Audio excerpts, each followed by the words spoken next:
কই আছে আপনারা একটু খুঁজে দেন, আমার ছেলেরা একটু দেন। এনারা হয়তো টক্সিক গ্যাস ইনহেল করেই ওখানে আপনার মৃত্যুবরণ করেছে বলে আমরা ধারণা করছি। তবে এটা বিস্তারিত অবশ্যই তদন্ত করে জানা যাবে। আগুনে পুড়ে ছাই হয়ে গেছে মিরপুর রূপনগরের শিয়ালবাড়ির একটি পোশাক কারখানা ও কেমিক্যাল গোডাউন। এখন পর্যন্ত আগুনের ভেতর থেকে একে একে বের করা হয়েছে 16টি মরদেহ। আরো বহু মানুষ দগ্ধ হয়ে ছুটছেন হাসপাতালে। বেলা 11:40 হয় এক বিকট বিস্ফোরণ। মুহূর্তেই আগুন ছড়িয়ে পড়ে পোশাক কারখানা থেকে কসমিক ফার্মার কেমিক্যাল গোদামে। চারদিকে যেন আগুনের লেলিহান শিখা। ফায়ার সার্ভিসের 8টি ইউনিট ঘটনাস্থলে পৌঁছে আগুন নিয়ন্ত্রণের চেষ্টা করে।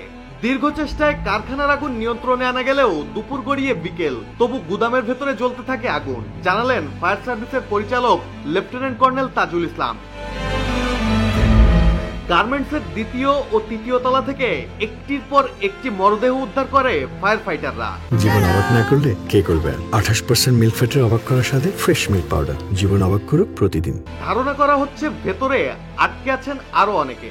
এদিকে পরিস্থিতি নিয়ন্ত্রণে সেনাবাহিনী মোতায়েন করা হয়েছে। সহযোগিতায় যোগ দিয়েছেন পুলিশ, র্যাব, বিজিবি ও স্থানীয় শিক্ষার্থীরা। চারপাশে কান্না, চিৎকার আর পোড়া রাসায়নিকের গন্ধে মিরপুর এখন এক শোকার্ত শহর। মিরপুরের এই আগুন দুর্ঘটনা নাকি অব্যবস্থাপনার ফল? ফায়ার সার্ভিস বলছে তদন্তে মিলবে সব উত্তর। মাহমুদুল হাসান শাওন, জয় জয় দিন।